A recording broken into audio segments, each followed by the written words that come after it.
Salve rapaziada, sejam bem-vindos a mais um vídeo para o canal. O vídeo de hoje estou trazendo aqui para vocês a parte 2 dos jogadores que ganharam e perderam overall no jogo. Não consegui trazer a parte 2 ontem no canal principal, mas vou estar trazendo agora de manhã para vocês. E a parte 3 eu vou deixar para tá postando lá no canal secundário. Então, para quem ainda não é inscrito lá no canal secundário e quiser ver a parte 3, vou estar deixando o link do canal secundário no primeiro comentário fixado deste vídeo. Bom, começando aqui pelo goleirão Alisson, rapaziada, que o Alisson finalmente, após 5 anos, né? Porque desde o DLS 20 ele era sempre a mesma coisa. Finalmente mudou alguma coisa aqui no Alisson, né? Pela primeira vez nesse DLS, o Alisson perdeu estatística. Ele que tinha aí 85 pontos ali de RGO, agora foi para 84 pontos. Não sei se perdeu velocidade, aceleração, mas vou estar deixando a carta dele em comparação à carta atual, a carta antiga em comparação à carta atual aqui para vocês estarem vendo.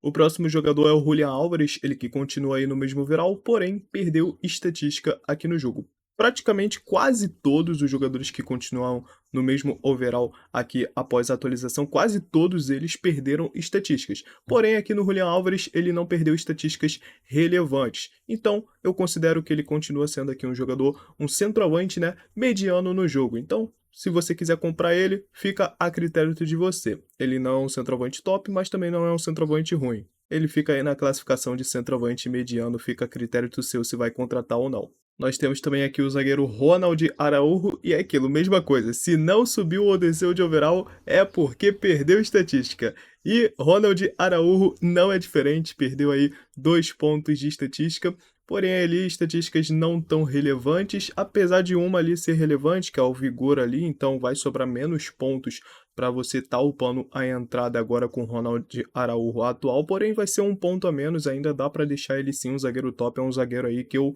sim recomendo, é um bom zagueiro, vale a pena sim estar contratando ele. O próximo jogador aqui é o Trent Alexander-Arnold, esse aqui diferente dos outros que continuaram no mesmo overall, o Alexander-Arnold ele não ganhou e também não perdeu overall, mas diferente dos outros ele não perdeu estatística, pelo contrário, ele ganhou estatísticas e eu acho que pela primeira vez na vida eu posso falar para vocês.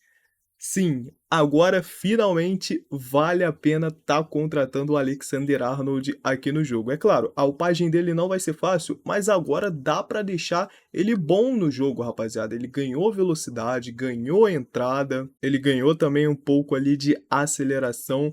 Então, ele não vai ser um dos melhores laterais lendários do jogo, mas agora sim ele é um bom lateral.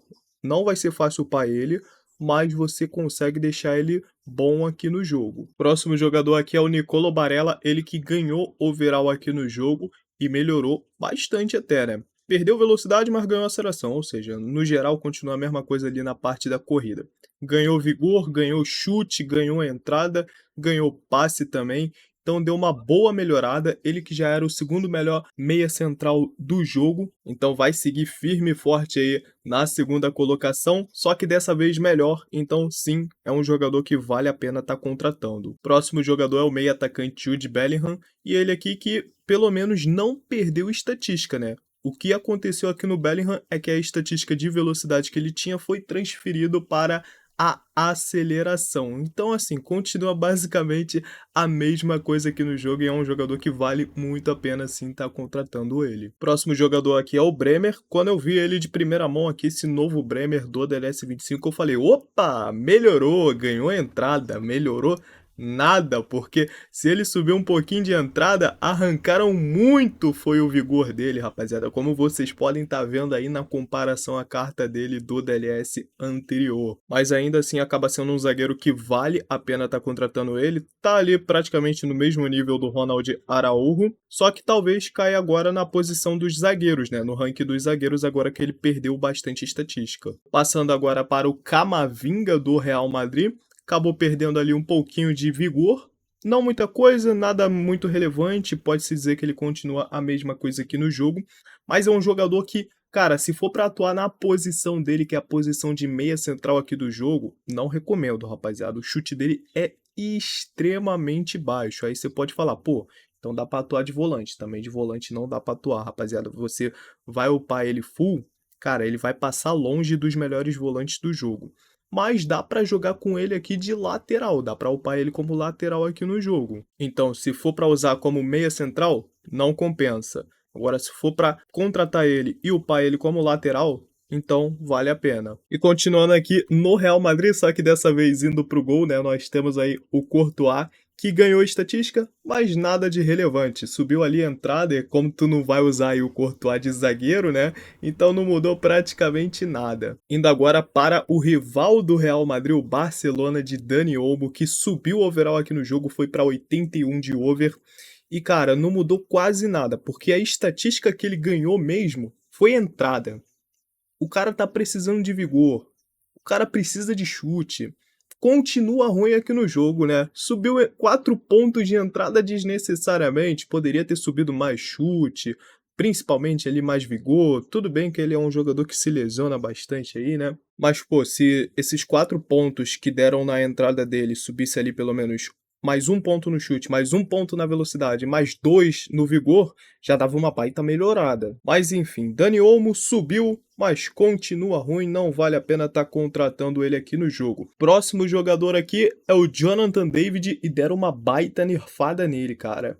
Mas ainda continua bom, ainda continua valendo a pena, mas a versão anterior dele era muito melhor. Perdeu velocidade, perdeu aceleração, perdeu força, perdeu passe, perdeu entrada, perdeu quase tudo aqui o Jonathan David no jogo, mas mesmo assim ele continua sendo um jogador bom, porém deve cair aí no ranking dos melhores centroavantes lendários do jogo. O próximo jogador, esse aqui subiu pra caramba, hein? Esse aqui melhorou muito, rapaziada. Perdeu um ponto ali de velocidade, mas ganhou 6 pontos na finalização, rapaziada. 6 pontos, muita coisa. E isso ajuda demais na hora de estar upando aqui o jogador. Acho que já dá pra ficar muito bom aqui o Dembélé full upado no jogo, rapaziada. Acho que dá pra bater aí.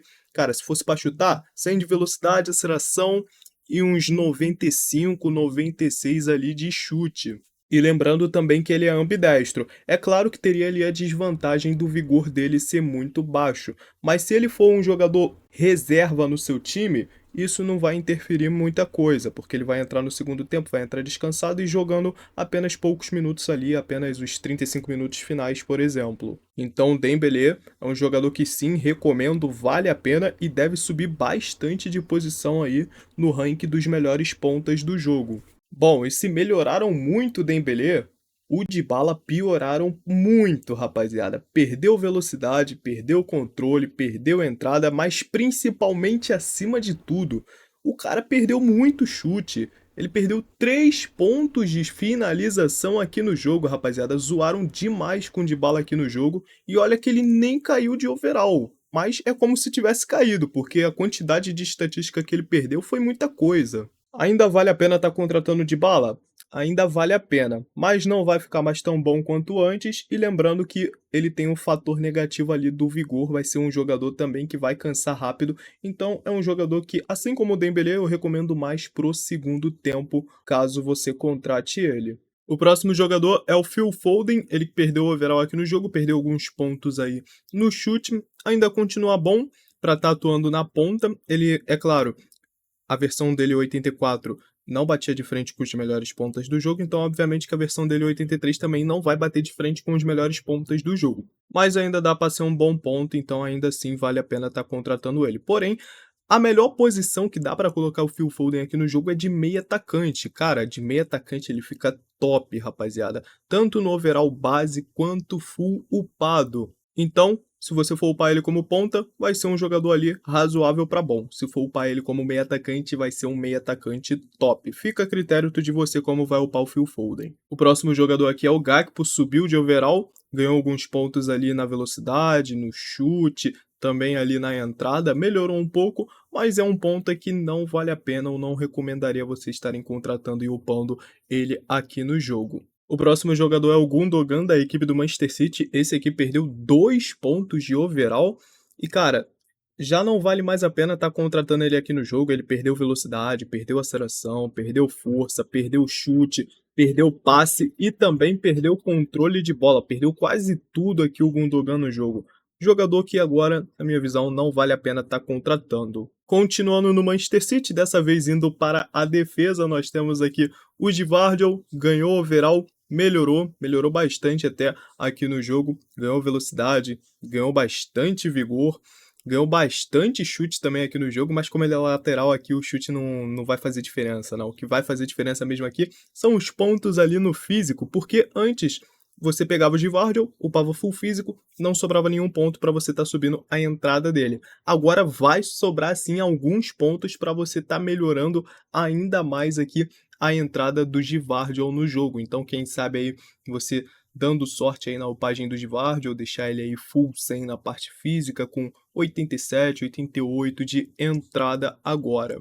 Próximo jogador é o Harry Kane e Kane, que não subiu nem desceu de overall, obviamente que não vai subir, né? Já tá no overall máximo aqui do jogo dos jogadores lendários. Mas o Kane piorou aqui no jogo, rapaziada. A FTG nerfou o Kane, infelizmente. Tirou aí a aceleração do Kane. Então, quando você for upar o Kane, vai sobrar menos pontos para você tá subindo ali no chute dele. O próximo jogador é o Kanté, continuando no mesmo overall, e basicamente teve as estatísticas aí realocadas. O que ele tinha de velocidade foi para aceleração, o que ele tinha de chute acabou indo para a entrada, né? Então, ou seja, ele perdeu um ponto de chute e ganhou um ponto de entrada. E o que ele perdeu de velocidade foi tudo ali para aceleração. Então, continua quase que a mesma coisa ali, melhorou um pouquinho a entrada dele. Então, continua sim sendo um jogador que vale a pena estar contratando. E para finalizar o vídeo de hoje, nós temos aqui o jogador Julius Koundé, ele que melhorou.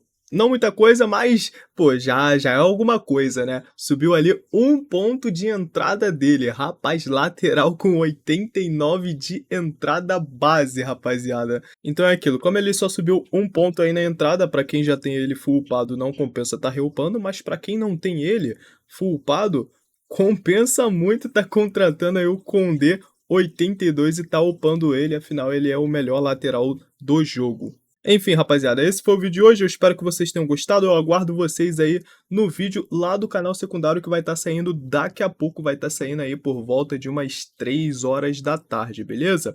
Eu vou ficando por aqui, valeu e até o próximo vídeo.